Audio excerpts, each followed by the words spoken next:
Kailan yun? Anong oras? Sino yung instructor niya?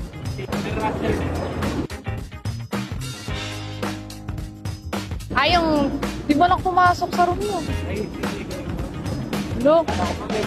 Double gunner.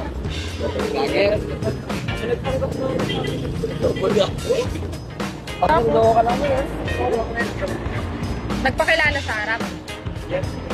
Sabi niya. Paano mo nasabi ako yun? Ano nga rin pangalan nun? Ma'am, English teacher siya, ma'am. Nakalimutan ko yung pangalan niya. Palagay mo. Student lang dito. Hindi, teacher siya. Okay, ay, ayaw mo na. Ano yung paniwala na? Ate ka yung Hindi, antayin mo sila makapasok dun sa ano.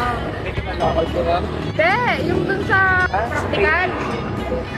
O, pati sa painting room doon. Antayin mo makapasok kayo doon. Gusto ko sa kami yung tipping. Borgia.